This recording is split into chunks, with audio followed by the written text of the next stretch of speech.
Welcome back to the Aviation RC Noob Podcast. You found us. My name is Joe. And I'm Matt. We're here to be with you along your journey and to share our experiences in RC aviation. If you have any questions, thoughts, or want to share a flight story, hit us up at aviationrcnoob@gmail.com. Now, buckle in. Let's take off. All right, welcome back, everybody. This is episode 53. 53. Yep. And it's all about custom skins and our flight test prep. Right, which by the time this comes out will be at Flight Fest and those that are going. Yeah, we may release it a little early for those who want something to listen to on the way up. Okay, you can release it a little early. I could release it a little early. Listen to the way you put that. What I'm going to do is I'm going to put our guest to work, and then he'll do all the work. We'll just release it early. I'm just kidding. I could. No, are you kidding me? He's going to be taking like he's going to be taking advantage of the airline industry as much as he can. I bet. Oh yeah, yeah. All right. So let's get in. I know. Obviously, we talk about our week and talk about what we're going to be up to, what we're looking forward to. Well, before we get into all that, yeah. You are sitting right across the table from me. I know. Normally I'm looking at a screen I get to see Joe, but instead I get to see him face to face. Right. It's great. So we're going to see how the audio turns out with this because we've never recorded in person. Right. So if it sounds echoey or I don't know what it's going to sound like. Jank. It should be amazing or it'll sound awful. So we'll see. Apologies up front and let's hope for the best. Yeah, we're going to get this thing done one way or another because you brought your microphone down. I did. It's set up here. I pulled my microphone out on its boom arm. Boom. Boom. Hang on, wait for it. There it goes. There it is. But I got that pulled out here and mounted to the kitchen table where we're sitting. And we're testing lapel mics today for Flight Fest. Yep. So those are running on both our phones. Yep.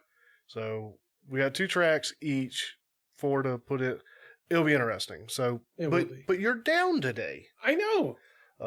You came down, which we had talked about it. So you decided you had a day and you'd come down, and we would ideally go fly. Right. I also thought our guest, for whatever reason, in my brain, I assigned the day he was coming in for Monday, I think, and I was wrong, and it was today. Later today, like in the evening. Like tonight, yeah. And it turns out that ended up changing, which is fine. But so I was like, oh, I do have a day. It's just yesterday when I was getting ready to clean up and all that stuff, I just double checked the time. Well, oh no, I better go and double check that my house is clean the way I want it to be when it gets there. So, we busted out getting that ready. So we've got our buddy coming in from all the way from, what is it, Washington? No, Oregon. I don't know. Oregon. Okay. Well, yeah, I was about to say, we don't have to hide who it is. He's coming to Flight Fest with us. We've said his name a bunch. We're going to at least record with him for a little bit. Mm-hmm. So we have some footage for later. Yeah, so Jesse's coming in. Jesse, when you listen to this, hey, we're excited for you to be here. But in the meantime, you came on down and you're here. And I think I woke up 10 minutes for. So yeah, I told him, I said, hey, I'll just leave early in the morning. It takes a couple hours. I'll get there at 10 or 11, something like that. And I was an hour late getting out, which is fine. And I just sent you a text, and I didn't hear anything, but that's not abnormal entirely. So thanks. I figured that worst I'll just wake you up. And I got here, and all of a sudden I get a phone call from you about I was literally turning down your road as I get this phone call, and he's like, "Where are you, Matt?" I'm like, "Uh-oh, what happened?" Well, to be honest with you, if you were still far enough down the road, I was going to say, swing by and get me a soda. I'm just waking up. But yeah, that's okay. So yeah, you were kind of, but I died last night is ultimately what happened. You've had a very eventful week. It's been a week. So you want to update our listeners a little bit? Because we talked last time about what had happened in your life prior to this week, and that things kind of went weird, topsy-turvy, and they've kind of come back around. But now you've had your, first week in the job? Yeah, so I don't remember where we left off other than stuff went nuts. Yeah, you had you were looking, there were some promising offers, I think. Okay. Well, I got an offer, and I could go through the whirlwind that was, but let's just say 26 hours after I touched base with, or after their HR touched base with me, I had a job offer, which... Man, I wish their HR team was like ours, or the other way around. Oh, don't get me wrong. I'm not fully correctly in the system yet after a week, but that's more on me and my boss because I dove straight in. Yeah, exactly. And then like the day that the one time it was like, okay, finally everything's right in the system. Like, do you want to check my paperwork so I can say I am who I am and HR can be happy? He's like, yeah, let's go ahead and do that. And he's like, you got your driver's license? I was like, yeah, I got it. I had it. Oh no. Where's my driver's license? What'd you do? I left it in the shirt pocket Okay. that I had taken off the night before, and my mom found it when she was doing... That's a weird place to have it. Well, because I was carrying my driver's license and my social security card in my breast pocket, waiting for the opportunity to be like, let's take 2 seconds. You knew it was going to happen. You'd have it ready. Yeah, boom, here's my papers. Well, I took the social security card out and put it where it needed to go, but I didn't put the driver's license back in the wallet. Paper, please, Dr. Jones. Yeah, paper, please. But yeah, so I'm now working as IT, which is a full career switch from what I was doing. Yeah. Is that a welcome career switch? I'm assuming it is because you took it. I mean, yeah. Well, I mean, I'd have taken almost anything, within reason. Yeah. But no, it's nice. Day one, I got in there in the tech room I'm in. Like, I got a coworker, but I didn't have a seat to set stuff down. Wait, before you get too far, are you telling people about our podcast at work, or are you gonna? Because they may come across it at some point. If no, and it's fine. It's, I mean, it's what I've been doing all week is organizing the office. Because I didn't have a place to sit, a place to set up a computer. So now I do, and it's getting there. But I've not been doing a ton of tech work. I finally started diving into some of that Thursday and Friday, but it's largely just been getting stuff organized so that moving forward things are better. Yeah, in that regard. Of course. So that's what I've been doing all week, and it's been long days. Largely by choice because I would get in, at the correct time, but then my boss had a hard time kicking me out of the office to go home. So he's like, somebody's here. This is great. Well, he's also like, Joe, go home. I'm like, dude, it's day 2, it's day 3. I'm still excited about all this. Right. And he's like, trust me, I don't want you to overwork it, so you're not. Right. Well, Rachel's out of town, so it's not like I had to be home right away. So it's whatever. But, So the commute is different, though, right? Because where you used to work, your commute was part of work. Right. You would leave and get to the place you had to do the thing, and that was kind of part of your work day. Right. My commute time was part of my working hours. Mm-hmm. Now, it's not. It's 8 to 5 in the office. It's a little over an hour drive there. So, yeah, I leave the house about 6:30, 6:45 in the morning. That's an hour drive? Yeah. That's not too bad. It's not ideal, but no. That's not too bad. And then even if I knocked off work right at 5, a little over an hour drive home. So they're 12-hour days. If you haven't gotten tired of listening to us when we edit, I know this great podcast, and they record for like 2 hours at a time. Fantastic. It occupies your time. It's called the Aviation RC Noob. You should probably check it out. It'll fill your commute really you're talking about me on the road. Yeah. No, that's the pitch I give people when they're like, oh, yeah, I don't know. I got a long commute. I was looking for something to listen to. I'm like, well, I know these guys. And you can't get them to shut up once they get going. Yeah, sadly. Oh, man. Sorry, listeners. I'm glad you're still listening. So between last time and this time, as far as the hobby goes, story of my life, not a whole lot. I think there was a build night between last time and this, or somebody was wanting to build, and so I hopped on and built with them for a little bit. I think that happened. I don't think we had an official build night. I think we did, both of us, kind of at different times, hopped on. Either somebody was building or you were building and said, "Hey, I'm building," and I think I joined the one night, and then I think you did it a couple other nights where other people joined in. I was busy doing something, so yeah, so I couldn't join in. But I did the same thing where I was working on the SR-72 and I was trying to I can't remember if I was trying to figure out lights or if I was trying to figure out the flight controller or just generally trying to figure out a piece of it.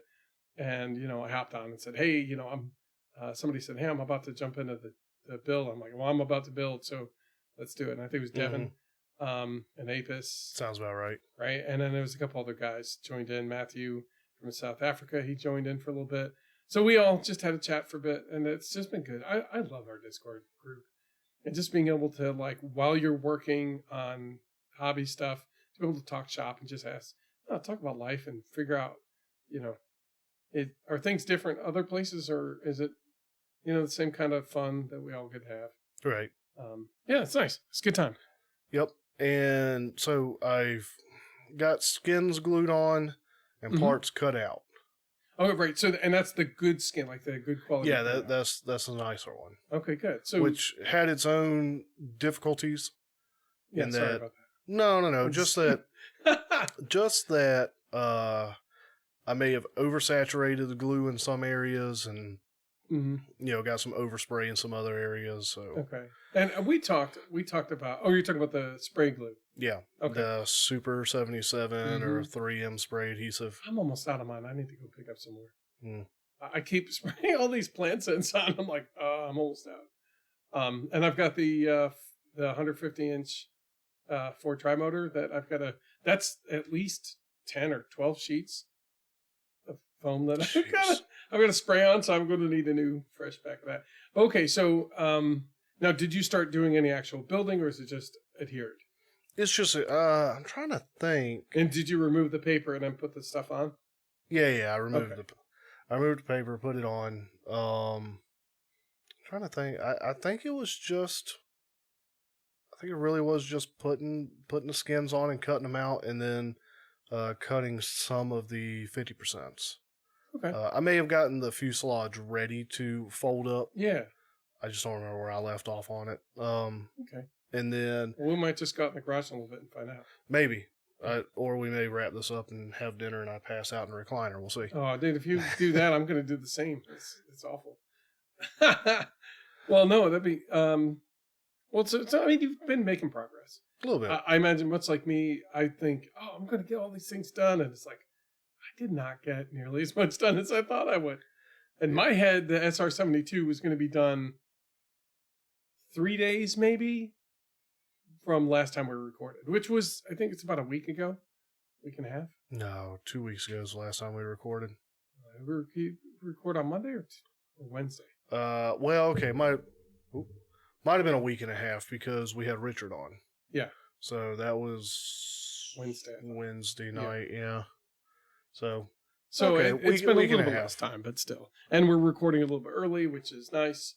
Gives us a little bit of time so that way we can get this out before we head out to flight test. And that way, if you're on your way, maybe you have something to listen to. So before we get too far, I'm going to talk about my stuff in a second here. It won't take terribly long. But I would like to thank all our people who are tuning in, our listeners. And if you guys want to hear, if you have any questions or anything like that, I'd like you to go out to aviationrcnew.com, go onto our Discord, ask questions. I know we've had a handful of people who reached out and also made comments on the last episode.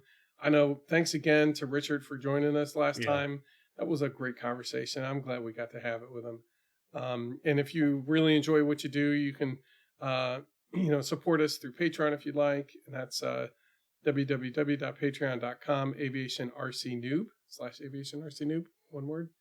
So I want to get that kind of out of the way so that you guys know where to go if you're feeling that kind of way. And just otherwise, we're glad to have you part of the community. Glad you're listening, and we really appreciate it. Mm-hmm. And I guess that brings me to what I've been doing. I've been basically working steady and slowly through for me, it's an arduous process of figuring out a flight controller. I have a Wing RC flight controller, which is designed to have, it's like an iNav-based flight controller with 2 motors set up for differential thrust typically, and 4 servo outputs with 10 degrees of freedom, which means it has accelerometers in all 3 axes. It has gyroscope in all 3 axes, and it has GPS. Okay. I don't know where all 10 come from. I'm assuming GPS is the other 4. Yeah, I don't know how those count as freedom, but all right. It basically allows you to detect what's going on with the plane, Okay. right? If you only have a gyroscope, you can only correct for sudden movements, whereas it has a barometer. That's what it is. Okay. So it detects height, and so you can really tell spatially exactly where it is. So anyway, so I've been working through trying to figure that thing out, and that is not. It's an older board. So what I realized is the receiver I'm going to put in there is a FR Sky, Free Sky, what's it, IA6B. I thought they were like IA. I don't know. I don't. Yeah, It's in the other room. IA6S or IA6S or 6B or whatever it is. Yeah. So it's basically a PPM receiver, as well as an iBus. And the modern flight controllers they've basically completely switched to iBus. And I couldn't figure out how to get it to work and converse in iBus. Mm-hmm. And it seems like the general commands going from the receiver to the board are PPM, and it gets telemetry through iBus. Okay. And you set it up that way where one of the UARTs or one of the input-output spots is this is a receiver, and you tell it it's PPM based, which the new version of the software, the new build of iNav, doesn't support it. Actually, you have to go way back to like a 2.5 build. Right now they're on like 4.0 or 4.3 or something like that. So the new stuff doesn't support PPM? No, it only supports SBus and iBus, which is a kind of a truncated, quicker format. Right. So PPM is a little bit, I think it's like where they just take out some of the gaps, but they keep the order, and they, I can't remember. You'd have to go back to that episode. But iBus like really truncates it down to the bare minimum. Anyway, and you can also fit a lot more data in it for the time span that you're sending signals. Right. It's quicker, it's more responsive. So the cool part is I was able to, after a while, figure out that that's what I need to do is go back to like the 2.5 build that still supported the PPM. So I went, first it took a while to figure out how to actually connect to the board and have my computer recognize the board itself. And there was a flight controller resource that if you download it, it would automatically detect what you're missing, download it, install it, and then just reconnect. Oh, that's nice. Which was fantastic. So if you look up the the Fly Sky? FL Sky? FL Sky.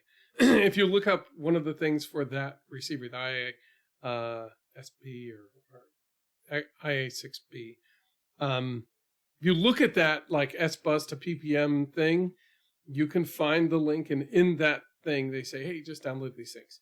And it really made a difference. And of course, I don't have it all pulled up, so I can't tell you all the details. But what I'm going to try to do is I will have a link to that video in the show notes. And anyway, so I was able to use that to be able to connect to the flight controller, which was step one.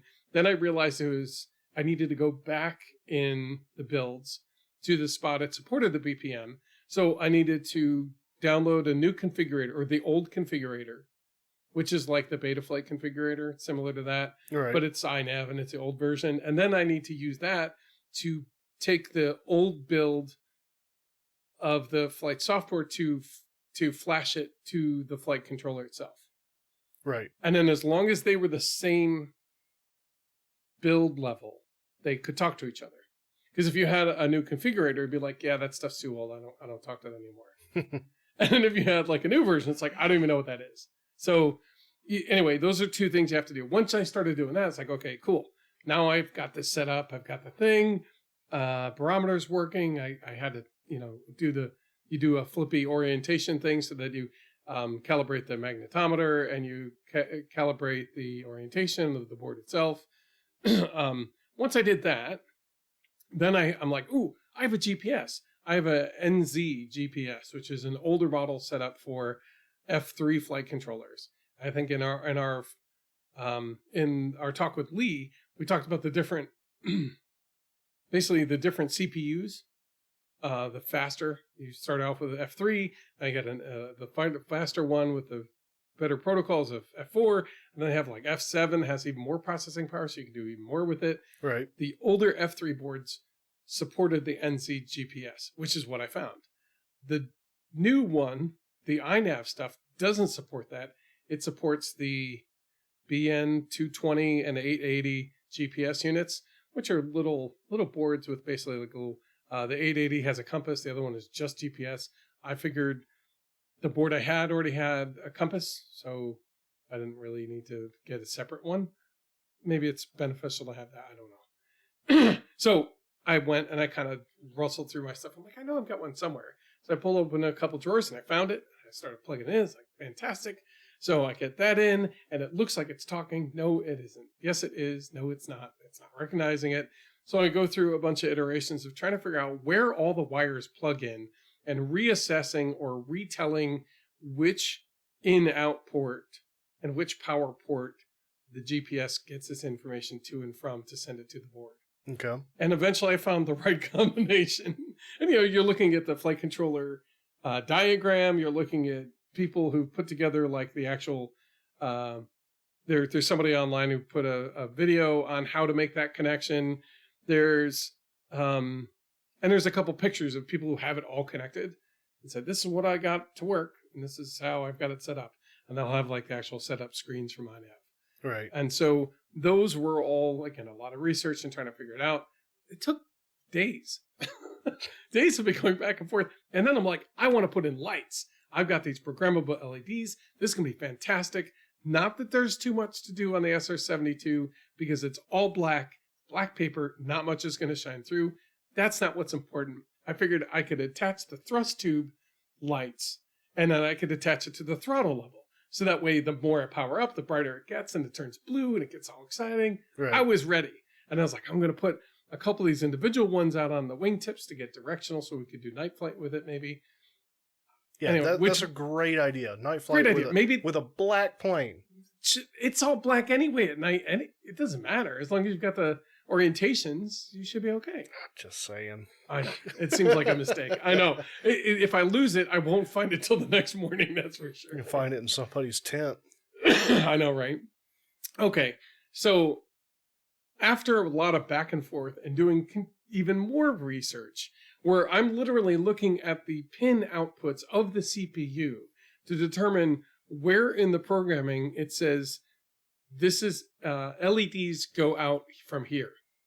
And then if the CPU has a program where it's sending an LED strip output signal, you can then map that to one of the outputs on the board and then plug in your LED strips and everything works. Well, I had it plugged in, lights turned on because I plugged it in power-wise, I think to a servo port, and all of a sudden it lit up. I'm like, yeah, lights up. I got this. Yeah. And then no, I don't. And of course, you're having to solder individual wires on that are, because they don't all line up. This board doesn't have, the only things that line up are the motor inputs, outputs. So the yellow, red, black wires. Right. They only line up for the servos and the motors. Now, when you say they line up. As in, if you go down from the top part of the board, down the 3 spots, it's going to be like the signal. But see, the problem is you have an RX and a TX for a lot of things. Like GPS has a signal out and a signal in. It needs to get the signal in from the satellites to tell you where it's at so you can update the board and reassess where you're at. Okay. So that you can auto-navigate where you need to be. Right? That's part of what iNav is about. Right. So you need an in and out. So there's a number of peripherals like airspeed indicators and a couple other things that need in and outs. So they say, well, here's the RX for this one. Here's RX1 and TX1. So they go to the same device. And then RX2 and RX3. Well, RX1 and 2 are dedicated to a certain type of input or output, which is not the GPS. And 2 is dedicated for the GPS, but you can assign it somewhere else. And then 3 would be for other ones. There's one specifically for airspeed indicators. There's one where it's a 3.5 volt base instead of 5 volt, which would be useful for a small camera. Right. That only supports 3.3 volt output. And some of other peripherals only support a 3.3. So you got to be careful where you're plugging the power into and where you're getting the signal in and out, and they don't line up on this board at all. Well, after the servos, so which means I had to solder up individual like connector wires, and then use those to kind of plug them into the right spots, almost Jeez. like I'm like a telephone operator kind of. Yeah, like breadboarding. Yeah, exactly. And which is new for me. I don't do that very much, so I was like, whoa. So what I realized is there's no LED strip output on the CPU. Period. It's Wow. just not there. So I'm like, oh, I can't do the exciting stuff. I wanted to have indicator lights. I wanted to have a battery indicator light. I wanted to have the flashing, because you can set up individual LEDs to blink. So I could have the rear strobe lights blinking. Right. And then the front ones to be, the front left would be red, front right would be green. And then I would put one or two down on the landing gear. So when the landing gear comes out, I have landing gear lights. Yeah. It'd be fantastic. And then I have a couple. Anyway, it's going to be exciting. Realize this board isn't for me. So I now have a choice of relearning a whole new board Fun. or just saying I'm not doing LEDs. Yeah. In the meantime, one of the LED connector lights, the little things like, ended up touching the GPS and I guess creating a quick short circuit on the black homing wire, a ground wire, which sent too much current through it. Mhm. And it literally flash burned off all of the protective coating on the plastic. Nice. Basically melted all. Oh my God, what is that? The GPS still works. Because I moved the wire immediately away, the GPS seems to work still. So I just needed to resolder a new wire onto the ground for the GPS unit. I was like, oh my gosh. So the LEDs are now back off. Don't know what I'm going to do with that, but I think I'm going to put the board in so I can navigate during the day and still have fun and have the camera and all that stuff. That's a long way around to spend. I spent a lot of time trying to figure out the flight controller for this craft, because I'm thinking I'm going to need takeoff assist. It's going to be a hairy mess. It's too big to throw by myself, I think. Yeah. At 84 inches, I'm going to have to like pie launch it or whatever you want to. It's almost like you're going to set the transmitter down. Yeah. Send it. And then pick it up and take control. Right. Unless I have landing gear down. And then there was the other thing is I started figuring out how I was going to set up landing gear. But what I realized is one of those servos, there's no servo output for landing gear. So I've got to see if I'm sending PPM out from the receiver, can I use some of the extra channels that are now no longer used? Because that's put on channel 1. Right. I've got channel 4, 2 through 6 that I could still use. If I plug in a servo there or a couple servos there, can I use that as my gear output? Maybe. So I'm going to look into that, but I'm running out of time if I'm going to try to do it before Flight Test. I don't know. Flight Fest, I mean. So I want to get it working. That's really the big piece of that. So I have the gear, the back gear is installed. The front gear, I have to figure out how I'm going to mount it. But I have the gear printed. I have mostly everything set up. I just don't know how I'm going to power the servos, and I need to connect those. So I have servos to install, the control horns I'm going to put in and connect. And at that point, I think I'll be ready to at least fly it. And even if I just have stabilizer and altitude hold stuff, like that'll be enough to get it in the air and fly it around. And I may just like glue the landing gear in the right position. So I can take off, I can fly it around, and I can land it. And then I may go back later and see if I can get it to retract. I want it to retract. I don't see an SR-72 that just has its gear down the whole time as being fun. Somehow it's like, I'm missing something. Anyway, that's a big part of what I have been working on.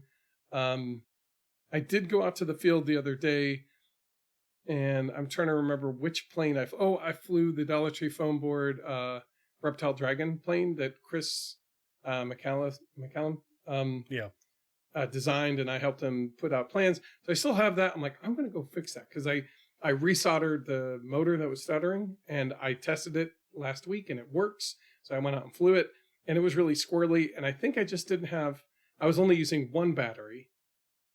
So the CG, like the battery had to be further forward than I had Velcro. So it kept sliding back a little bit. I thought I had enough to kind of keep it in place, but it kept sliding backwards. And then I think it made it just too heavy. So yeah, it was squirrely. It was enough to fly around and have some fun with, but it wasn't as relaxing. What I wanted to do was get it flying straight and level so that I could bump it up to a 6S and really kill it. I just wanted to make sure it flew well, before I bring it up to 6S and go crazy. That's what I've been up to. It's probably more conversation than I could have just said. I did a flight controller, and then I flew that old plane again. And almost fried the GPS on it. Almost fried the GPS. Almost fried the GPS.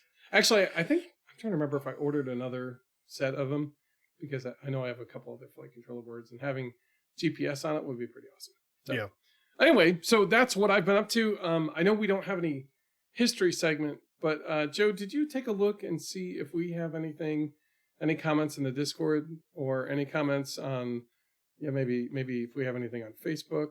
I know the Hangar RC is eminently ready to tell us the contest winners.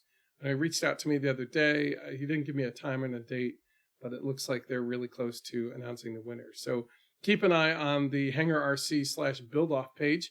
I'm sure the winners will be announced there soon. So do that.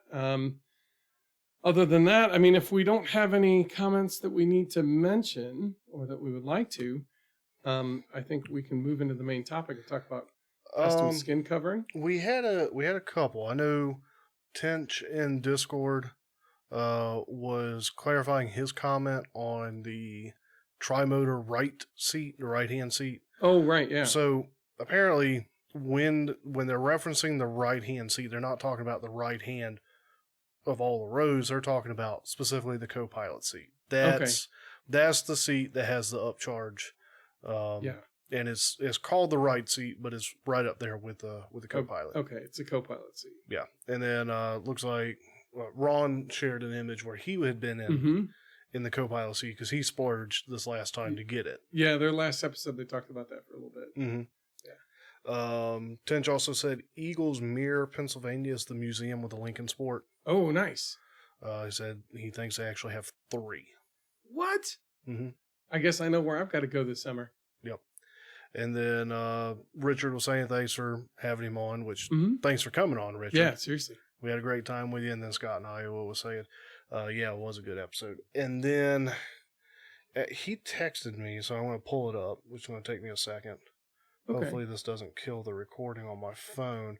But Ron texted me, and as I expected and as I predicted, was ragging on me for not remembering where he was from, and it's Illinois. It is Illinois. Okay. It is Illinois. Okay. Yeah. That's right. We were talking, and I'm like, oh, it's in the middle of nowhere. And they're like, hey, I'm like, no, there's like a couple big cities in Illinois, but in between those big cities is a lot of corn, a lot of soybean, a lot of agriculture. Yeah. So Ron and Tom are out of Illinois. I don't know why I couldn't remember that, but yeah, I don't know why I thought they were in Utah or something. I knew it wasn't Utah. Kansas, that's way out there. I don't know, way off. But it is still too far for them to make just a quick trip over to Flight Fest to say hey to us. That's not true. They could have. That's a 10-hour trip. It's as long as we're going. It's a 10-hour trip. You don't drive 10 hours, just say hey to somebody and then turn around and drive back. No, they could have stayed for the event and put it on their thing. Maybe they could have learned how amazing foam board is. Well, I think Ron's wanting to sometime. Yeah, I hope they honestly just give it a try every once in a while. Yeah. Well, you still got to reach out to him about what foam board plane you two are building. Oh, hey, and I want to thank Tony. Tony made a good suggestion. I can't remember the plane right now because my brain is full of Swiss cheese, apparently. But he had it was a Yak design that he saw that he thought would be a good foam board Yak design. Okay. And it's a pretty big one. It's not a 30-incher. I think it's somewhere around 60 inches or maybe even bigger. Oof. Yeah. So it's a good size plane. So I think it'll be right up Ron's alley, and honestly, it should be fun to build. So I'm gonna go back and pull that information out, and then reach out to Ron. I'll update you guys next time. Have a look at the plans and make sure it's. Yeah. I think that was it. I pulled them up briefly, and I just kind of saw the size and the general, like, okay, that's going to be kind of what we're looking for. Right. But I didn't look at the plans, I think, in detail. So that was one of the big things. So. Okay. Well, that's all I had there. Okay, I don't see anything on the community page. No, On I our pulled it and checked it. yeah, there's nothing new. Maybe there's some comments or something, but No, not recently. And then the only thing, and I'm not gonna pull it up now because I don't think I have it installed on my laptop now. But we should swing by the iTunes sometime and see if there's oh yeah, any other reviews out there. iTunes reviews. So yeah, I mean, if you feel like it, if it's easier for you, reach out to us on Facebook. You can go onto iTunes, Mhm. or just like I said, you could go onto our website, aviationrcnoob.com, and there's a form there to reach out and send us an email. Joe, how do they get a hold of you directly if they want to? Joe at aviationrcnoob.com. Right, and I'm Matthew at aviationnoob.com. Aviationrcnoob.com. Aviationrcnoob.com. I don't know. I don't use it very often. No, it's very specifically the latter. Okay. So the topic we're going to get into today, and we don't have a plain history segment because when I originally drew these notes up, kind of notes, we used it already. Yeah, we use that plain history. Yeah. And I've been busy, and Matt's been busy, so we don't have a history segment today, which is going to make today a little shorter. So some people will be happy, I'm sure. Yeah. But custom skins. Custom skins. So this came about because I got that wild hair and made those Spitfire skins, which there was a lot of learning that had to go into that. Kind of. And I say kind of because I already knew imaging software to an extent. Okay. So I've done a lot of work. Yeah, I say a lot of work, but I've done some work with Photoshop and such in the past. Yeah, I could tell because you were moving around the program with some comfort. Mm-hmm. Yeah. There's a lot of stuff I have forgotten, but there's still enough that I remember. Yeah. So with custom skins, we want to talk about, or I want to talk about, how to make them. Mm-hmm. I won't go into such detail that it's relevant to just one particular design, right? But kind of an overview, right? It's not a step-by-step breakdown that goes over each individual step or anything. It's going to be like, hey, you take the thing, you do this part, make sure that that's right, and then move on.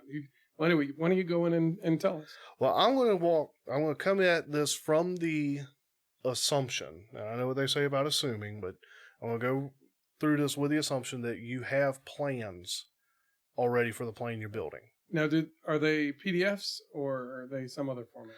I pulled them in via the PDFs. Okay, or some sort of image file would work. I feel like I pulled them in via PDF. Yeah, Photoshop can open PDFs. What program were you using? I was using Photoshop, but this is an old CS3 that's from like 15 years ago at least. Oh man, so probably Inkscape would work very similarly. I would imagine. I don't know a whole lot about Inkscape. You could do it in GIMP. It's got yeah. GIMP is the alternate for Photoshop. Right. I know Inkscape is similar. It has a number of layers. It's got a layer system and a lot of the same tools as GIMP. So basically, any imaging program that's going to let you work with layers and masking. Okay. And then handles DPI, which is data per inch, or dots per inch, pixels per inch, so that you can maintain when you export it that it still prints to the right size. Okay. And again, I'm assuming that you've got plans that you're importing into the software, because I just pulled the Spitfire plans in and went from there. And if you've made your own plans and have drawn them up into their own plan form, whether that's done, I forget the program you use to do that. I use AutoCAD, but there's Inkscape is how some people make it. Inkscape I was using. A lot of people use that because it's free and it's pretty easy to do. As long as you have an image you can draw on top of it, right? And it creates vectored line data. So I'll talk about how I went through on the Spitfire as best I can remember. Okay. I imported the Spitfire plans, and then from there, it's a bit of honestly dirty work or just tedious because I'm having to use a selection tool to kind of trace out the outline of Right. what I'm doing. You're essentially redrawing the line as a mask or as some sort of polyline. Right. So, and you can do it as a mask. Masking is just easier, I think, because then you've got an area that you can just control click on your layers, and it selects the whole masked area. Right. The other nice thing about a mask is you can just paint the whole layer a single color, and only what's allowed through by the mask Right. is. And allows you to control where color goes. Right. Or So where it doesn't. when you're talking about a layer mask, and so in one of these programs, you will have your background layer, Mm-hmm. and you'll have you can then put more and more layers on top of that. Right. And imagine if you had transparent like perfectly transparent sheets of paper. Yep. And when you drew on that layer and then stacked it on top of the previous layer, you could see everything beneath it, and it sat on top of whatever, and so you could move it independent of other things in the image. That's a good way to think about it. Yeah. Mm-hmm. And so those are layers. Your mask then would be, say, even an even more invisible thing that controls where on that layer things will show. Right. Okay. It's so, almost as if you took a piece of construction paper or poster board and cut out that thing, and then whatever, that's all you can see through. right. For that layer, but then For ultimately that you can see layer, through the cardboard right. paper to the Yeah, to the rest of the ultimately, image. once you kind of pull out of that individual layer, it disappears. So it becomes completely transparent through the whole deal. Yeah. Right. That one's difficult to explain It's without a visual.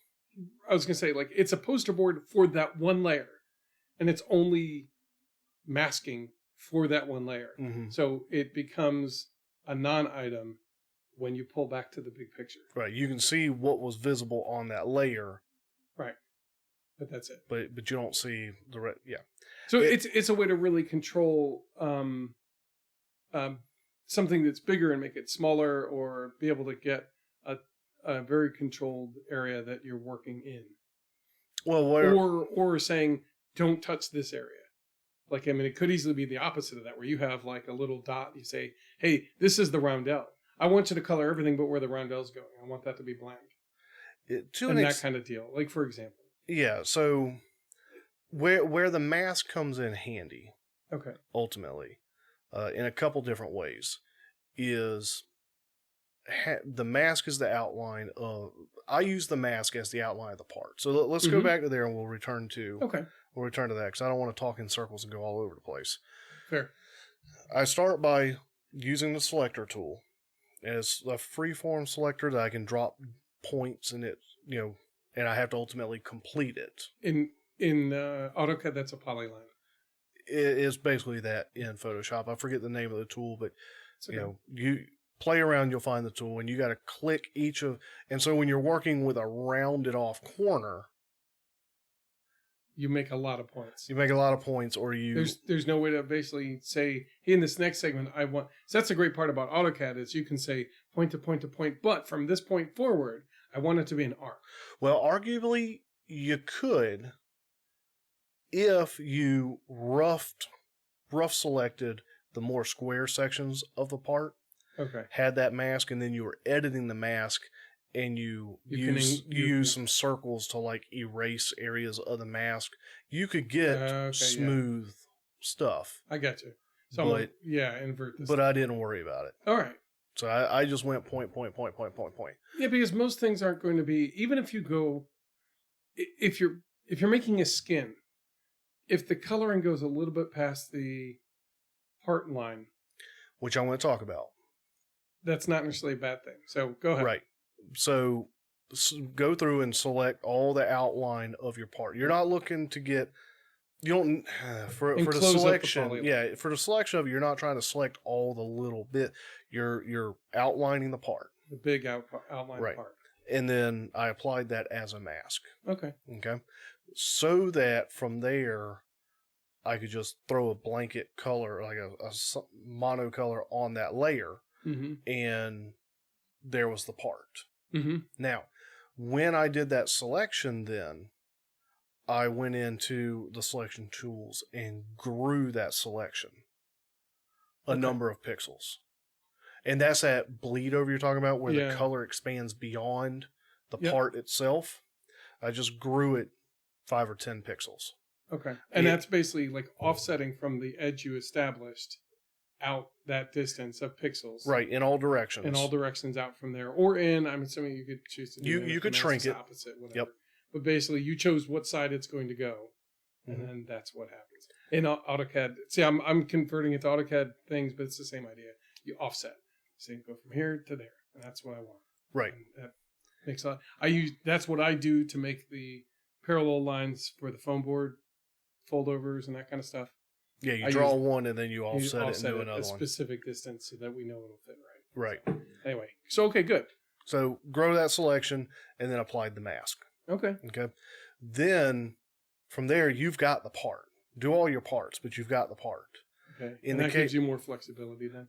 Right, because the mask is... And then from there, you can kind of... It takes a little bit, but you can like move and change the position of that mask on that layer. Okay. Which allowed me to... Bump my mic.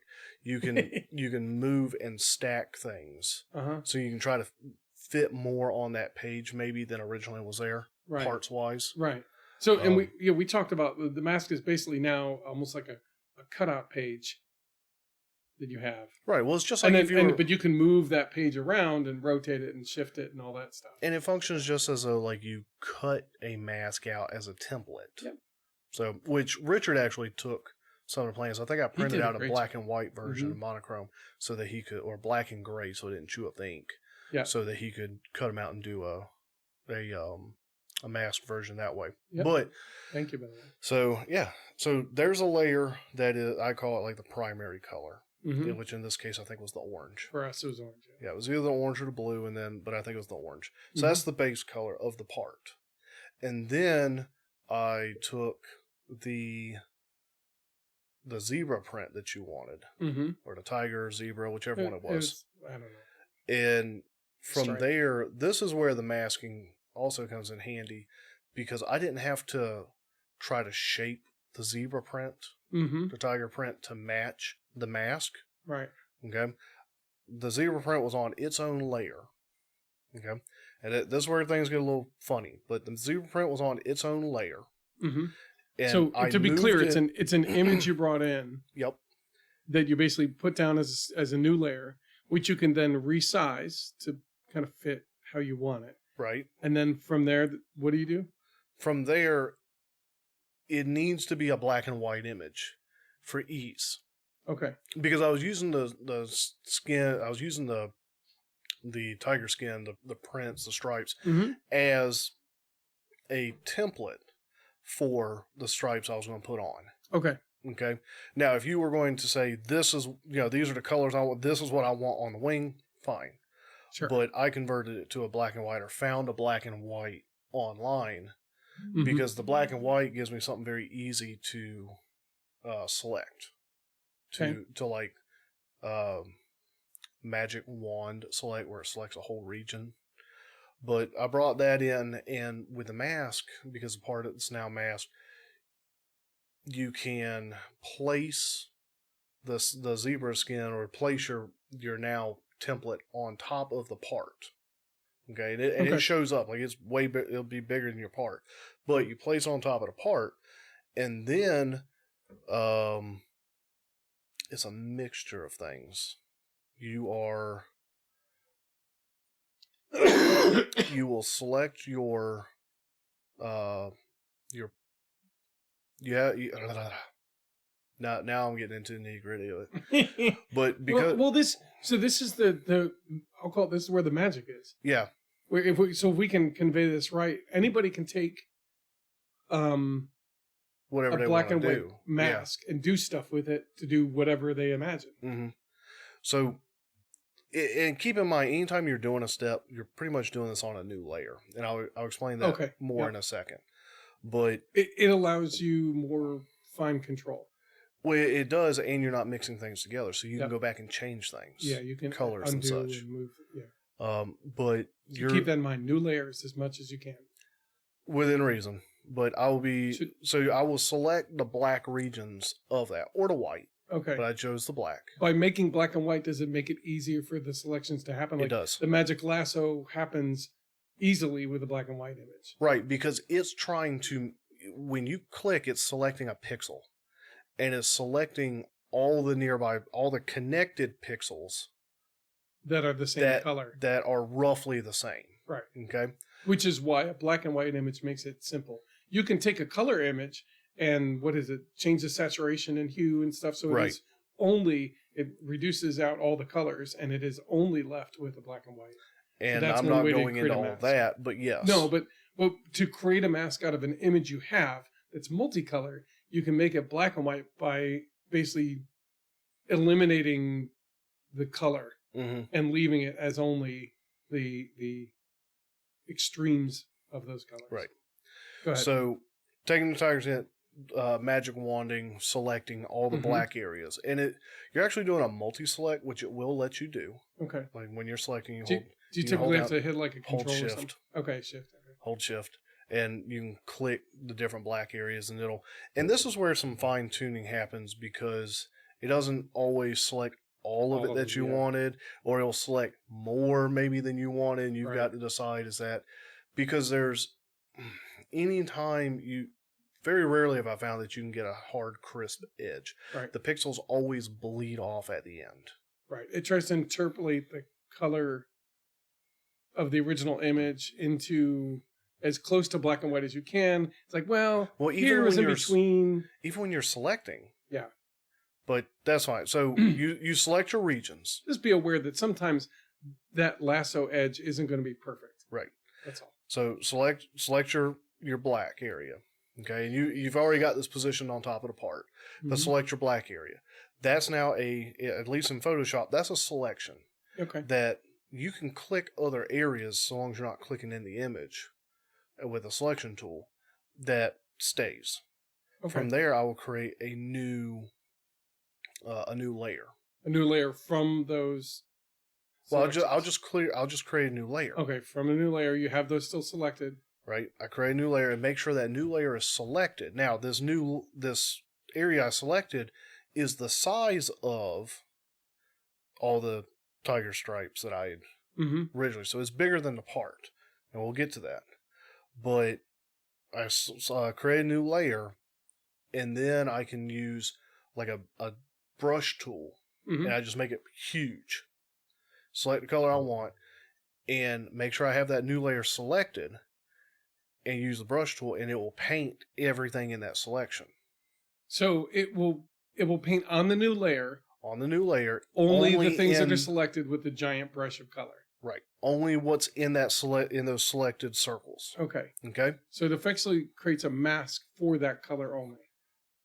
Kinda. It is Not exactly. is on a new layer that's Mhm. transparent.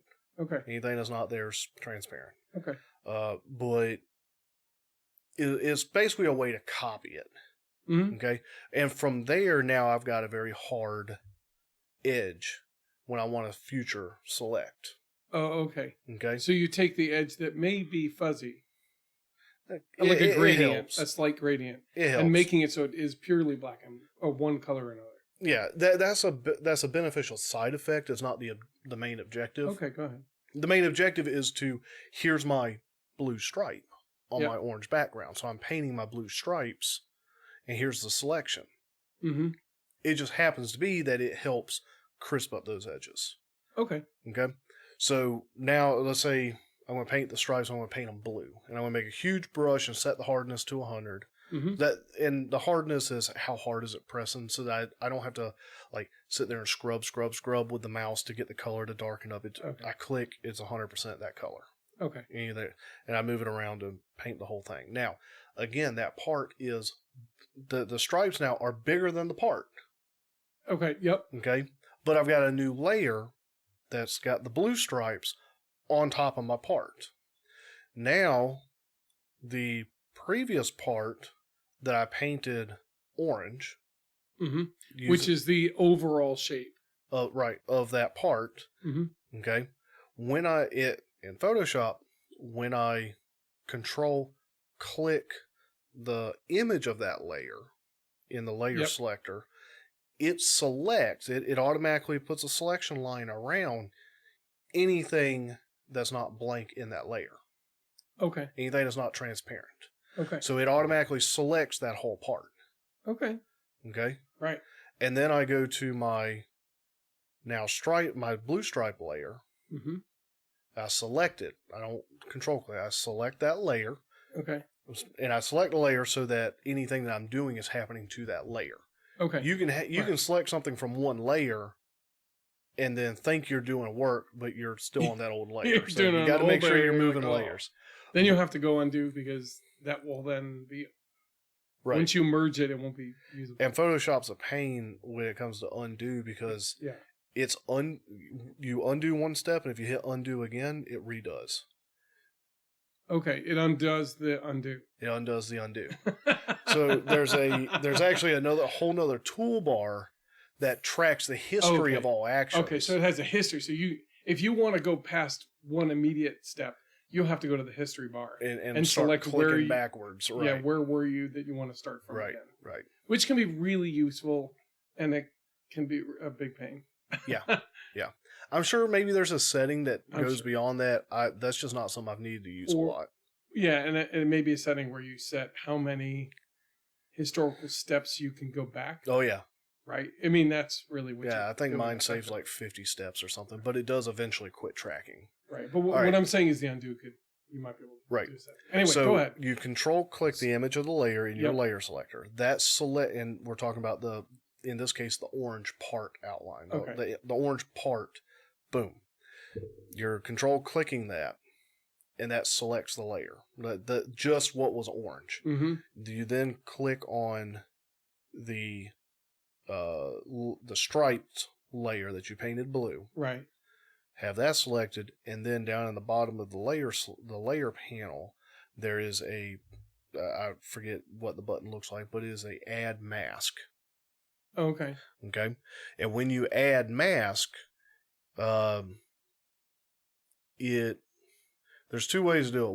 One method, you add the mask and it puts a black layer, a secondary image that's all black over the whole layer. Okay. The other method will, I forget which is which, but the other method will use your selection as a mask. Okay. So the thing you control selected will be your mask. Right. For the new stripe layer. If it worked that way, if it doesn't, then when you create when you say create layer mask, it's just going to create a whole black image that sits to the side. That's the mask. That sits to the side of the layer image in the layer panel. Okay. When you do that, the selection remains. If it's all black, you just go in with an eraser. You get a big eraser. You get your eraser, you blow it up. You still got the selection from the orange part, and you just erase that whole area, anything selected. That makes that mask transparent. You're erasing the mask only in the location where the part is. Right. Okay. And by erasing the mask, that's cutting out the cardboard. Yeah. So that your stripes then come through and show. Right. And then on a mask, anything on a mask that's black is being blocked. Okay. And mask is only two colors. Right. Black and white. Now, I think you can get a gradient. Isn't it black and see-through basically? Yeah. Well, on the layer. Oh, okay. On the layer picture, you got a picture in your layer panel, you've got a picture of your layer. Yeah. And then beside it will be, like right beside it, if you have a mask, that's where the mask sits. Okay. And you can see your mask, and it is black and white. Okay. And black is anything that's under the black on the layer doesn't show. Doesn't show through. Anything that's in the white shows. Okay. Okay. And so that's basically showing you what's being blocked and what's showing. Okay. I'm pretty sure you can do a gradient mask where it fades in. And that's an easy way if you wanted to do like a checkerboard pattern that fades to the color of your plane, let's say. You know, it's solid on the out wing and it fades to something to the color of your wing. That's how you do it with the color gradient mask. Right. Not a color gradient, black and white mask. A gradient in the mask, right. Yeah. And you can do all kinds of stuff.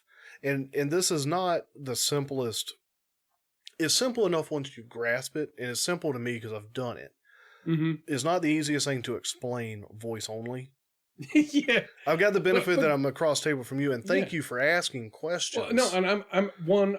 I still don't know how to do it. I've watched you do it, and that's the thing is, you and I sat down the one night, and you were going through it, and we were talking as we were talking about, oh, wouldn't it be cool to do this and this and this, and we went back and forth, and you're like, well, let me show you, and we'll talk as we go through it. And I watched what you were doing, and I also have the benefit of really not knowing how to do this. I mean, Right. I really don't. So I know what you're aiming for because I saw you do it. I've tried it myself and failed multiple times. Mhm. But I'm the guy going, wait, where are we with this in this step? Because it's complex. It is. It's not complex, but if you master these core basics, you can extrapolate to do a great many things that really you don't need a whole lot to really make a big impact. Mhm.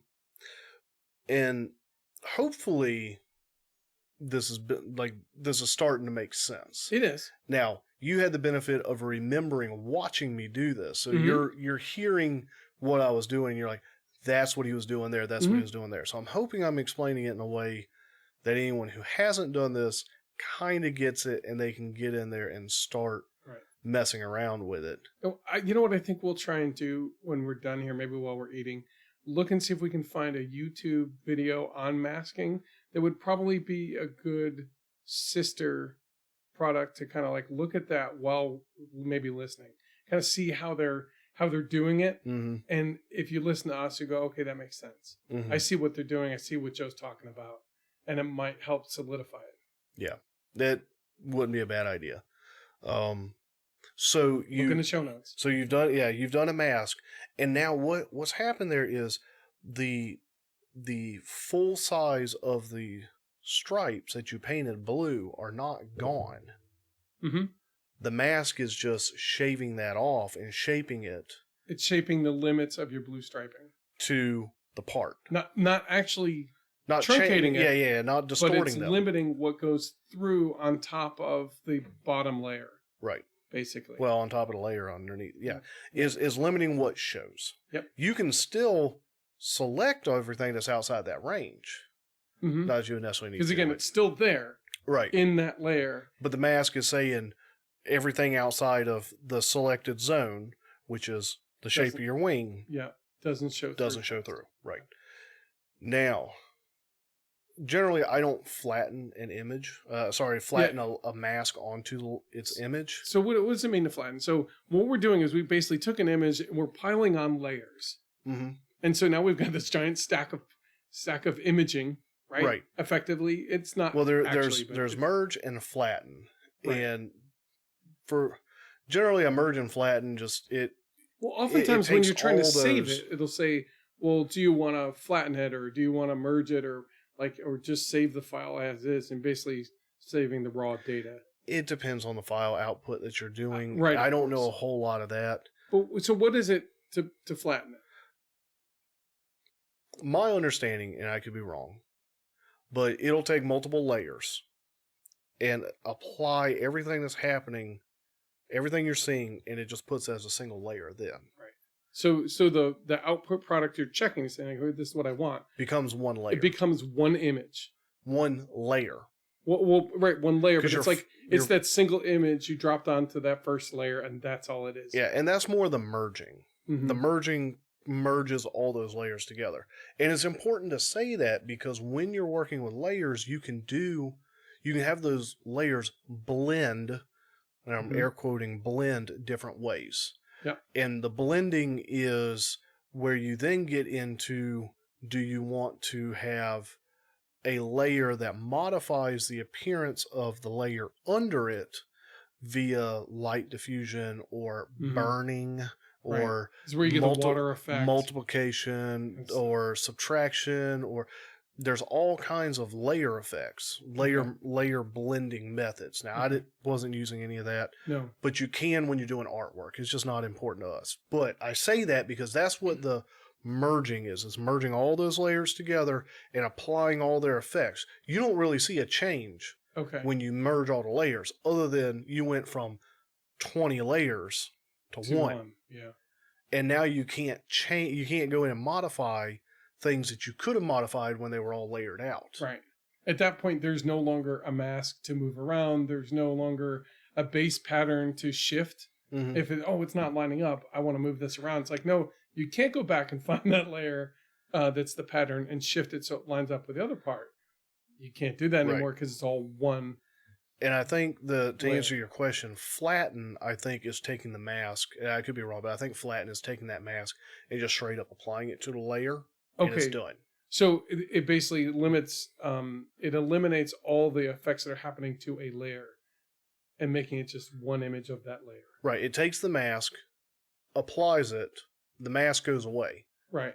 And all you're left with is what the output of that layer. right. Okay. Okay. No, that makes sense. And that's because it's an important distinction.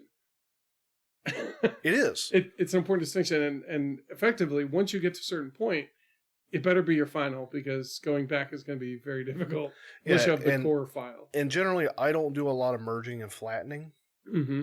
because I want to retain the ability to go in and move something. Right.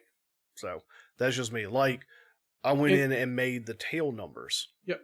Well, I'm not going to flatten that onto everything because I want to be able to go in and change the numbers or change the letters. Yeah, like if you've got the core color and the striping and all the details the way you want, cool. You flatten those, but you leave the text or the end number of the plane or maybe a pilot.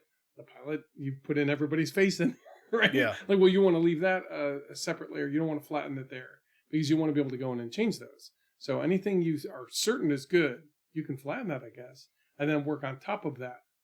But just know you won't be able to go back and edit those unless you're going back to the original file. I'm with you. You just keep it as usable as possible. Right. Now, when... Why would you flatten it, though? I mean, like, why would you want to if, generally? How does that help? It can make moving things easier. Okay. And maybe I did flatten. I'd have to pull the PDF or the Photoshop file up.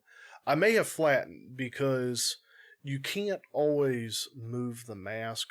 And if you move, like if you're saying, oh, I want to move the part. Mm-hmm. Okay. If there's a mask in place, you select a layer. When you go to move stuff on that layer, you're moving just the stuff on the layer. You're not moving the mask. Okay. The mask isn't tied with it until you flatten it, and then it becomes... Right. I got you. And so I may have actually flattened that mask. Again, it seems to me like also when you're working with something that has so many layers it's impossible to track them, if you can flatten sections of it, so that way you're only, instead of working with 40 parts all named something, you might only work with 5. Because you know that each bundle is okay as they are, but you want to have modularity within those 5 bulk items. So what I figured out in Photoshop, and I didn't know this before Mhm. doing the skin, because I'd not had this many layers in certain areas. Like there was a lot of layers involved with this. Yeah, there was. But that's fine. But that was because each part had 4 or 5 layers. Right. Okay. Because I also copied the lines from the plans onto a layer for each of the parts. Mm-hmm. Okay. And like a layer bundle for each part. So say the right wing had the base color layer, the orange. It had the stripe layer, the blue. And then it had the plans layer where the plan lines showed through. Right. Because even though we might have this beautiful pattern, we still need to cut the thing out. Right. So, and I want to talk about that, something to remember with that in a second, but it had the plans on it. So that's 3 layers. And then each of the wings had the roundels on them. Right. So that was 4 layers. And we were going back and forth on which roundel we wanted, but by having it a separate layer, we could switch it out. I could swap the roundel out and change it, rotate it separate of the wing. Now, what I found out in Photoshop, and I don't know about GIMP, I imagine it does it. I'm sure very similar. But I was able to create layer folders within the layer panel. Oh, okay. So I was able to create a folder in the layer panel and stick all the right wing stuff into it. Gotcha. And then I could collapse, just like a file tree, I could collapse that whole folder so I didn't have all of that gumming up what I was looking at. And then I could click the view and hide, like the little eye icon beside that folder, and it would show or hide the entirety of that, all the layers with that wing. Which is an easy way to manage each section and not have to deal with all of the parts and pieces. Right. Yeah, now, good. So then I had right wing, left wing, fuselage, turtle. There was 2 turtle deck covers, the front and the back. The front and the back, and then there's the tail sections, elevator and rudder section. I would have and each of those, like, I would have multiple parts on an image. Mm-hmm. That was a page, the full size plan page. Yeah.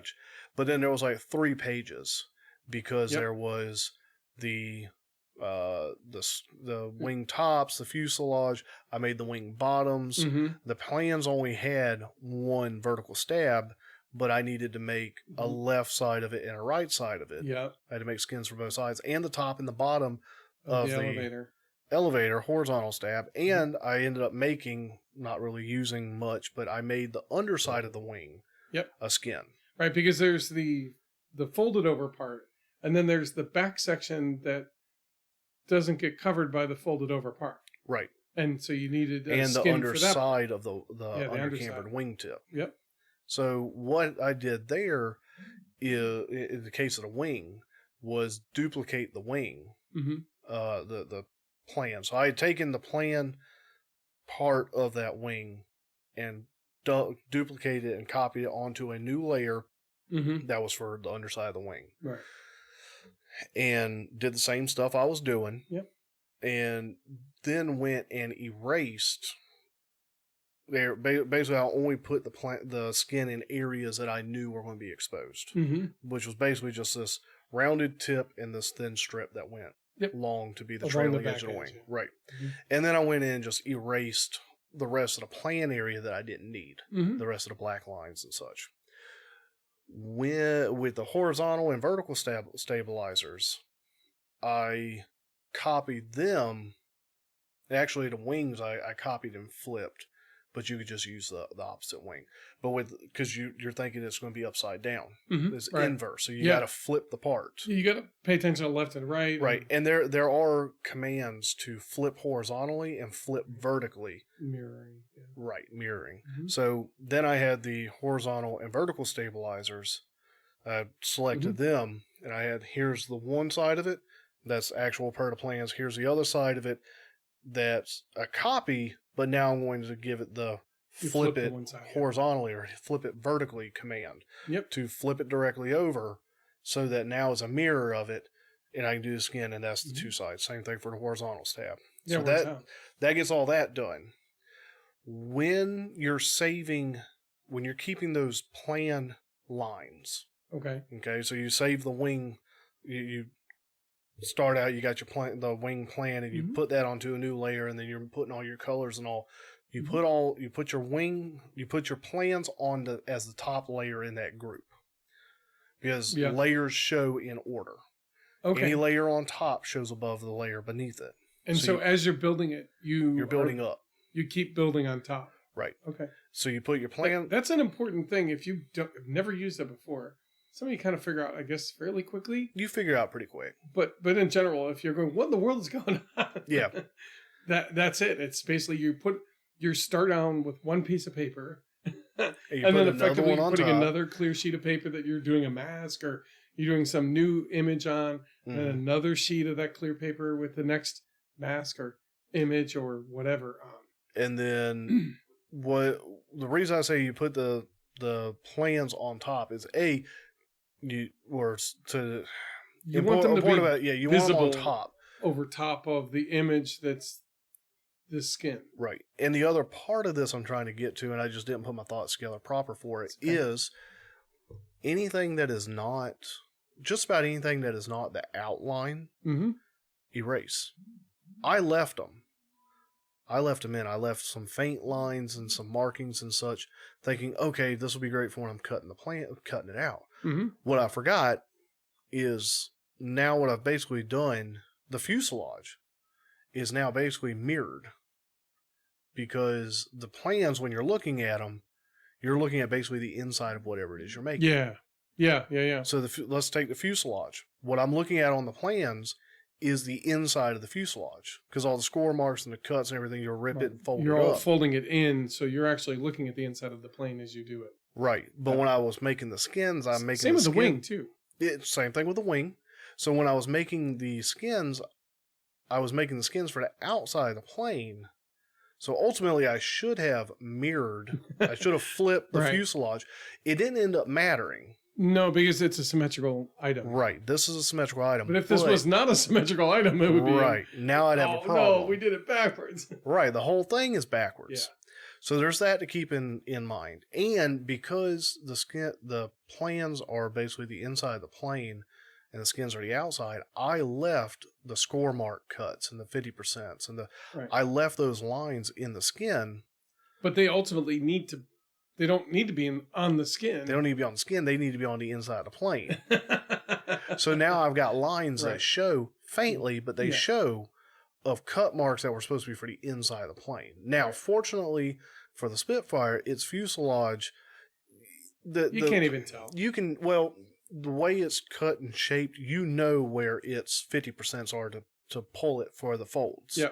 But it is something to consider if you've got something with complex folding and all that. You need scoring and 45-degree bevels, and you need to keep in mind that when you build the skin, flip it 180 like so that the Flurkin has a lot of 45 degrees. Like, you cannot have those show up on the outside of your plane. It's not going to work. You still need the plan to get your general, like, what you're going to skin, but those markings are not going to be helpful. Right. They're actually going to be bad. So just keep that in mind.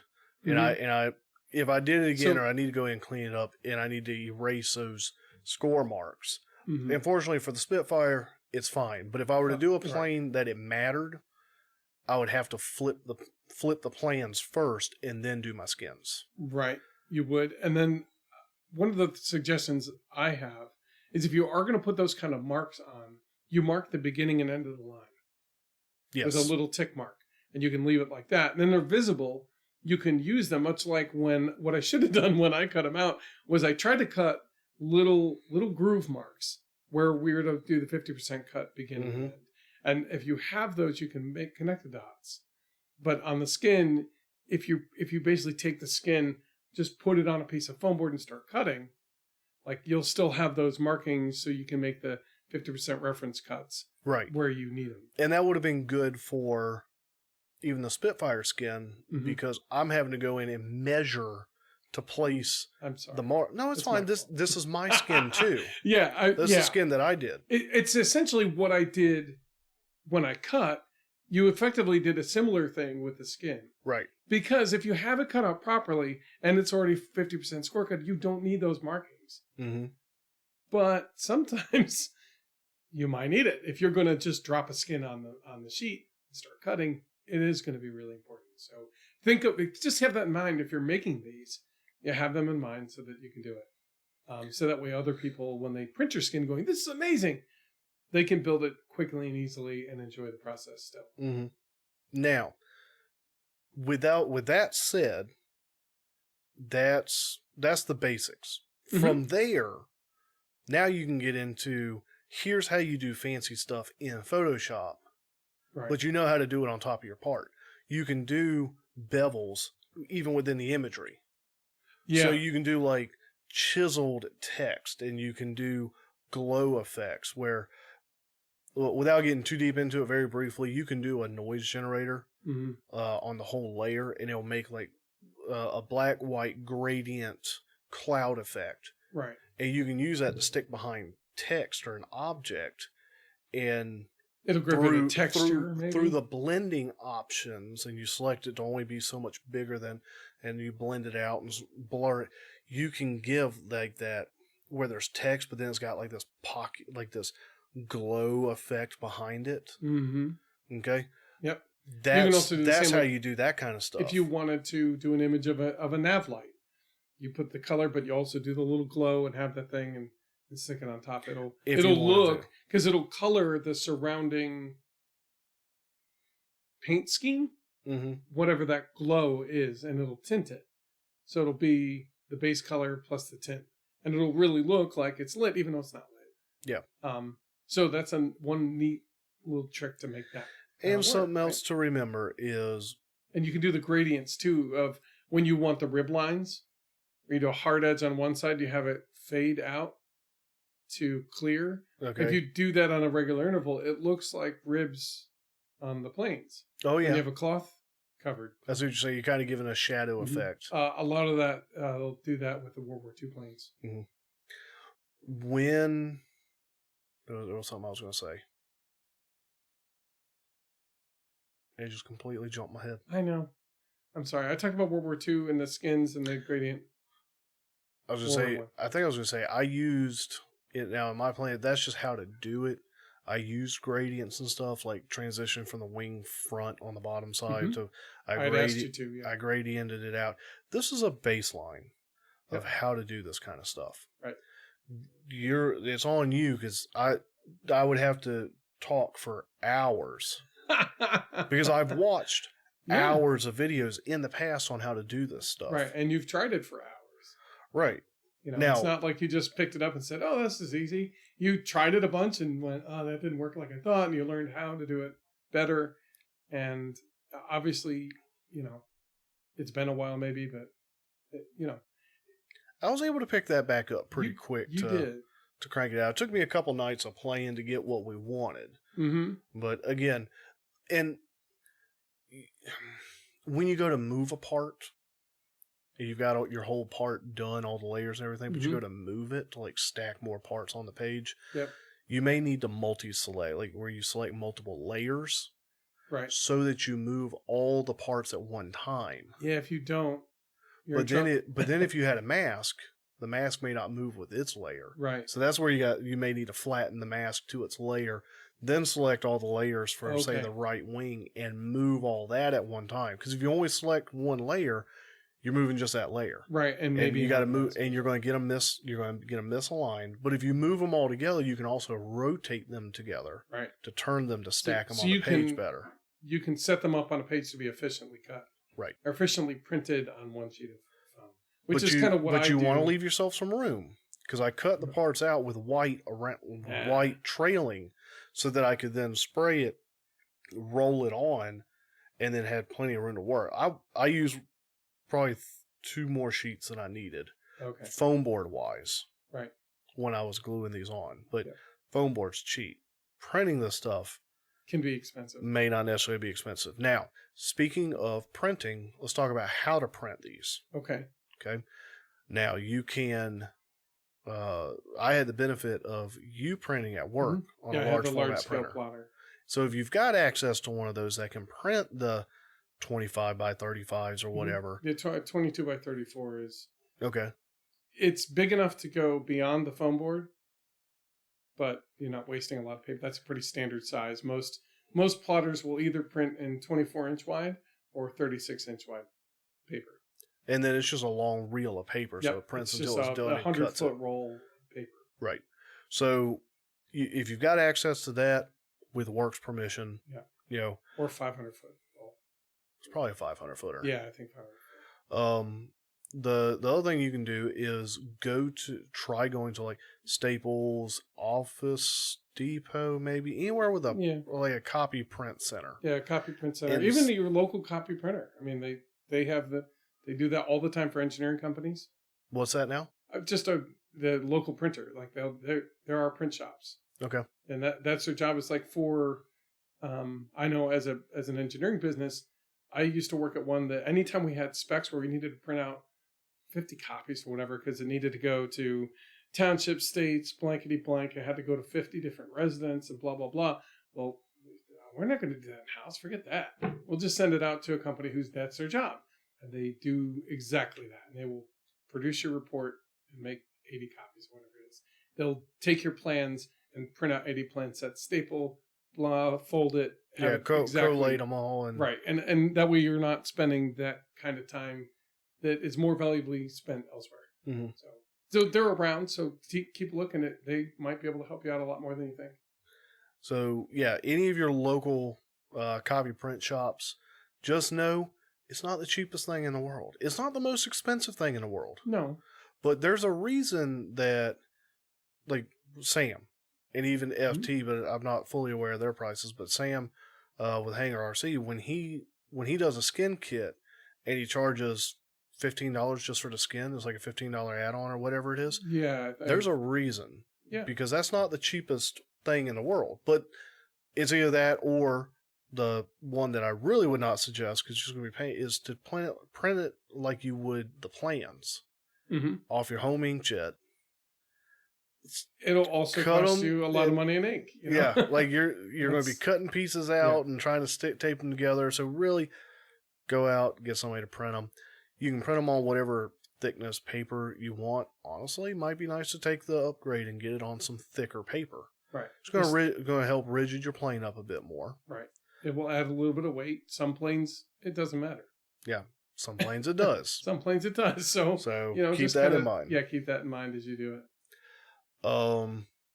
What is there a naming convention kind of thing that you found was helpful with the layers? Yeah, because it's easy to lose track of named layers and it was a lot easier once I got them into folders, like layer folders. But I would, again, talking within just the project, and you're talking about the layers within that project, I would name it like right wing primary color, and I knew that was my right wing base color. Right wing secondary color. I knew that was my stripe colors. Right. If I had a third color, I would probably call that right wing tertiary color. Yep, that's the proper term. Right, but some people third color. And then for the roundels, right wing roundels, or right wing roundel. Yeah, kind of identifying where it is, like what part it's attached to, would be. Yeah, probably helpful in this service. Whatever naming convention helps you know what part it is that you're looking at when you're looking at that layer. You want that layer to tell you what it is you're looking at. Right, because you may not be able to actually see that little picture is really small next to the layer name. Yeah. You're like, I don't remember what that is. So it's really helpful to have it identify the part pretty quickly. If you don't name it and you just keep adding layers as you go, you'll have new 1, new 3, new 45, new 50. Or in Photoshop, it's layer 1, layer 2. Yeah, right, exactly. Yeah. And it's like, oh no. Because the little pictures aren't going to, some of them are going to be enough to tell you, like maybe your primary color, you'll see the shape, you'll be like, okay, it's that. But the details, you'll lose completely. So it's best to keep a naming convention based by part for the kind of thing we're doing. Did that clear some of that up? Well, yeah. Or did it just make it more confusing? No, I think. Well, how about this? Let me bounce it back, and you can tell me if I'm way off or. Okay. And we may have to get rid of this later. Right? So anyway, so basically, you use your plan as your base. You take that and build an outline. You use that outline to create a part mask that you can then use to basically start moving, like making your part. You put original color. If you have a pattern, you can use that part outline to create a mask so that only that pattern that fits the outline of your shape is actually going to show up. And then once you have that, you put it in a folder for that part so you can move it as a group. Okay. Because that'll be important later when you're trying to put together your sheet that you want to print out. And you can do that for each individual part. You can use those outlines and the masks for gradients, but be careful if you start moving layers, you may have to flatten the mask into the layer it's for, so that when you move it, the mask goes with it. Otherwise, you're literally moving the piece of paper that's underneath your mask around. Yeah.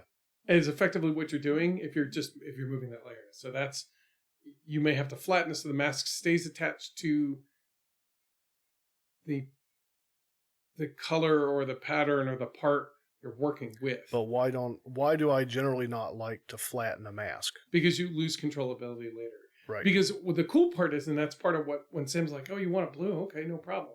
Because he's probably got a layer or 3 that are the primary colors. and he changes out yellow or whatever color Yep. for, you want blue? We'll do Duke blue.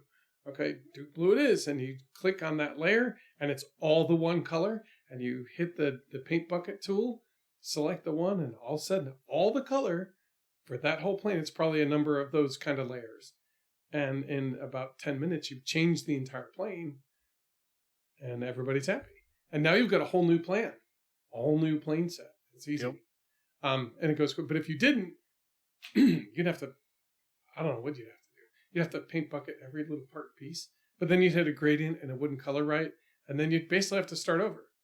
Now, I will say when I do multi-select, Mhm. so I've got like all the individual stripes selected in their own selection area. Yeah. But that becomes one group selection. It is a group selection. Right. But they're not connected. Right. So, like a paint bucket, it'll fill in one of them. Right. You So still it's have to gonna pick all the stripes. And that's why I use a brush and you just blow it up to a huge circle. And you just basically color the whole thing and use the mask so that it's masking off the non-stripe area, so that blue still is all one blue. You can change the whole stripe quickly. Well, now, mind you, the stripes are not stripes because there's a mask on top of it. The stripes were stripes because they were selected as stripes. Okay. The mask was to outline the part above and to limit how far the stripes. Right. Okay. So when you're selecting your stripes to repaint them, or to change their color, I would control click the layer to select the stripes. Okay. But they're their own separate. It's like if you yeah. Control click or multi select in Excel, they're different selection areas, but they're all selected at the same time. Right. So a paint bucket is not going to fill the whole background layer and only that shows. You're going to fill in this little circle. You're going to fill in this little circle. Mm-hmm.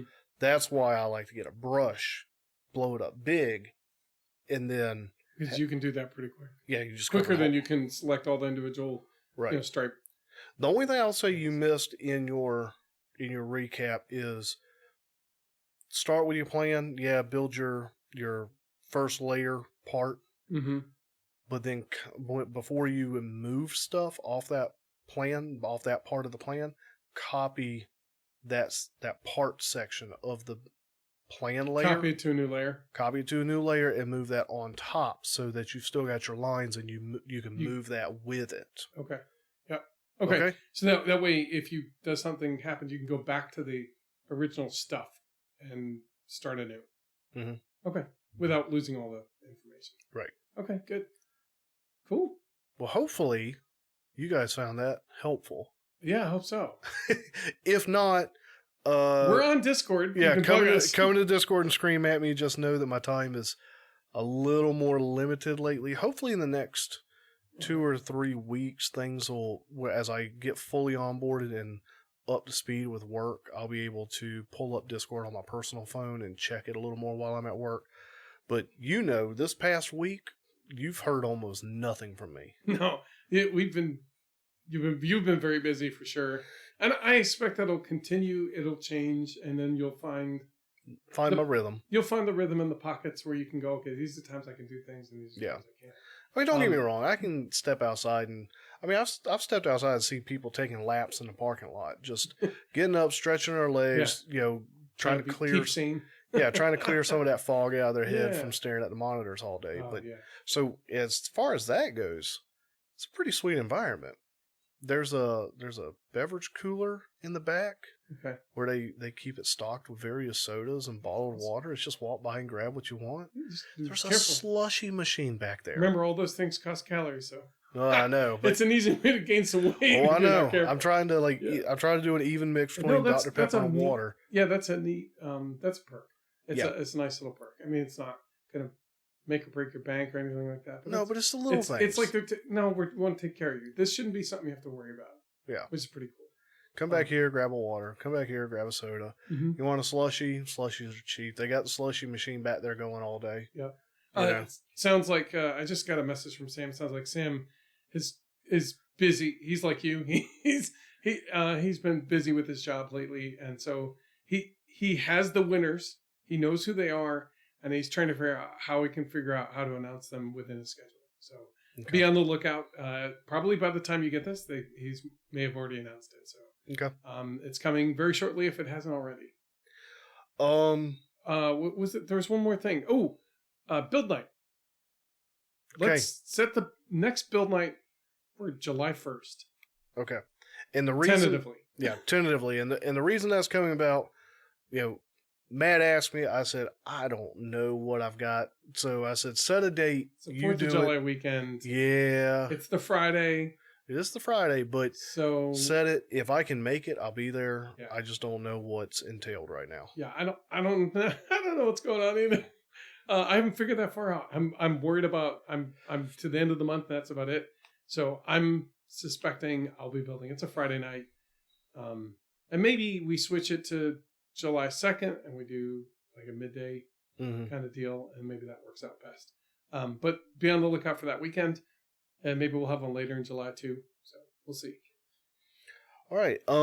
Quickly, workbenches, which for me is probably nothing before Flight Fest, unless maybe I get some time. You're gonna finish those Spitfires. No, I ain't gonna finish them. I'll finish them up at Flight Fest. I just meant before Flight Fest. Your wires right now. Okay, well, that's right. Jesse's flight Jesse coming out smelling like roses. Oh man. my God! Look, we don't need to talk about it, but basically, the airlines. He was hit by the airlines again. But you know how sometimes it's a boon, sometimes it's a bust. Sometimes they overbook and they offer money for you to delay.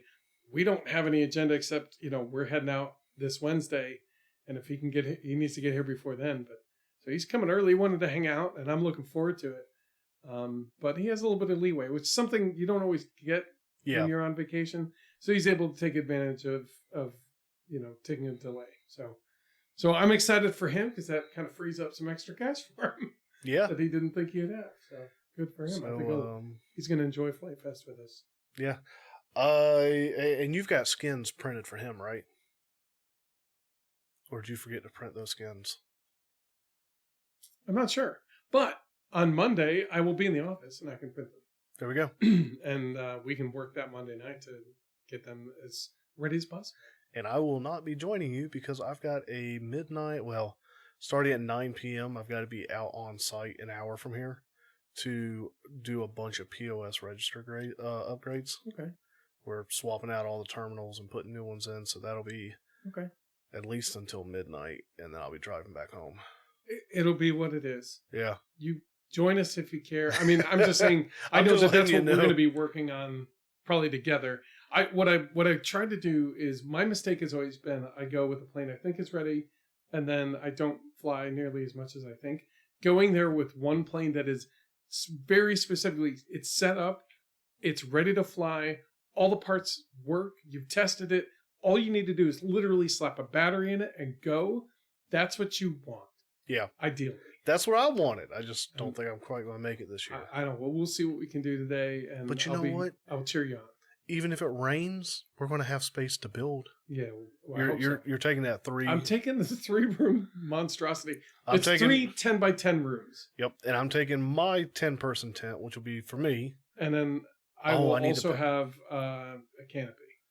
Okay. Which will sit in between wherever. We'll figure it out. And I'm also planning to bring my pup tent that I took last year. Just to keep planes safe? Just to have a dry place if other places are full. Just in case. Okay. Yeah, because I think it's been a while since I've opened up that tent. So I have no idea what condition it's in. It being so big, it's not the easiest. So we'll figure it out. I'm going to be doing that with Jesse when he gets here. Also, were we going to try to get a banner or something for Flight Fest? That ship has sailed, my friend. Has it? Well, I mean, I don't think we can get a banner delivered. Are you saying like make one? Yeah, like print a poster sign or something. I can print a poster sign. Like Staples can print, or thank you, Matt. Yeah, I'm glad my 5 o'clock alarm. So, like we could do the logo and just blow it up, print it. Or I should be able to we print could it do out, something simple, so we can just put it in front of this is us, we're here, Yeah, have it in the background. I'll definitely have that. Okay.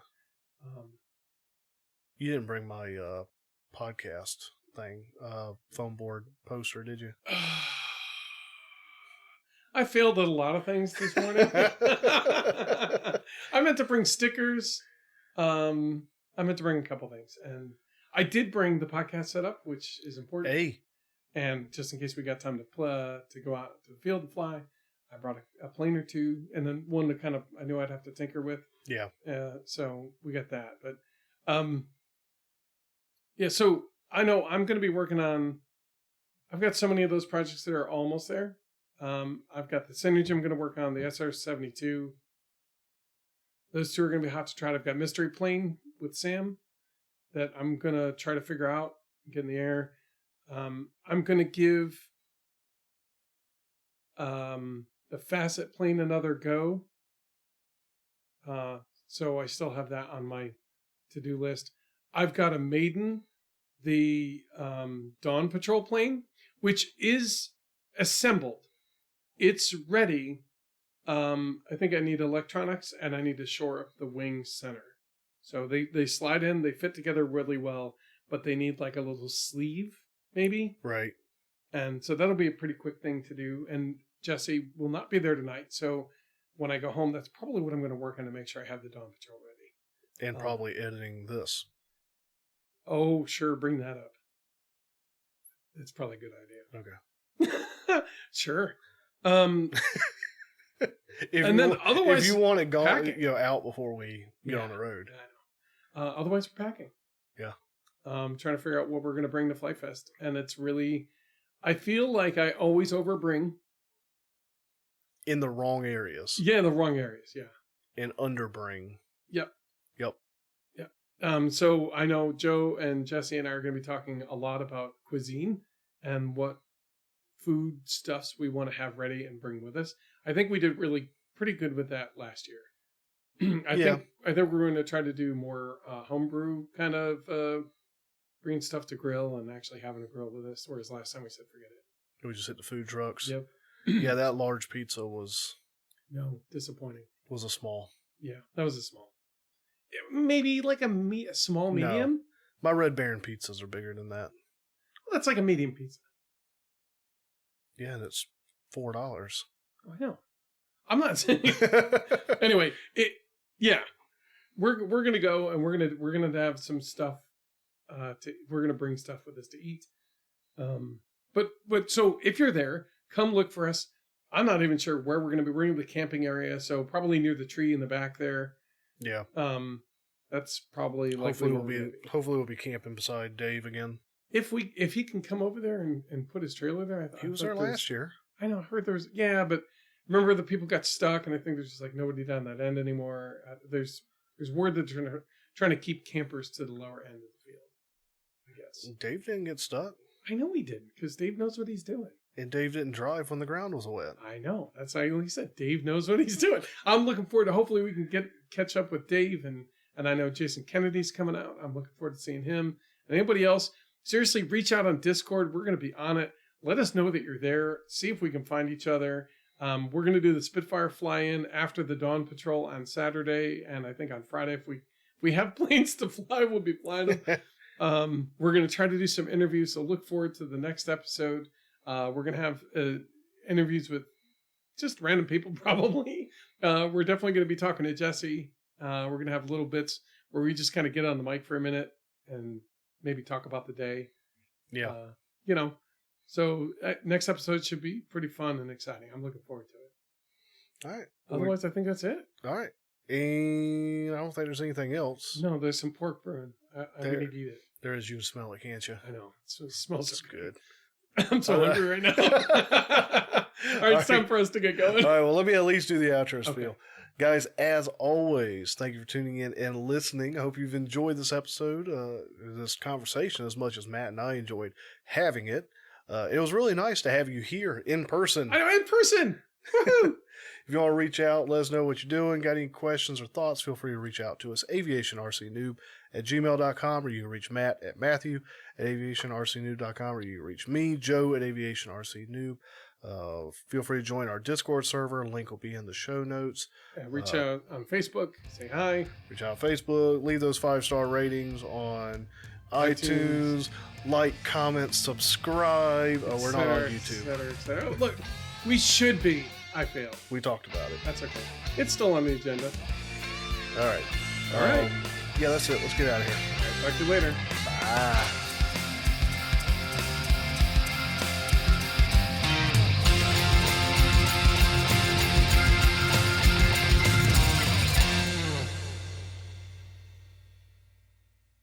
Man, that smells so good. We'll go plate up some food. All right.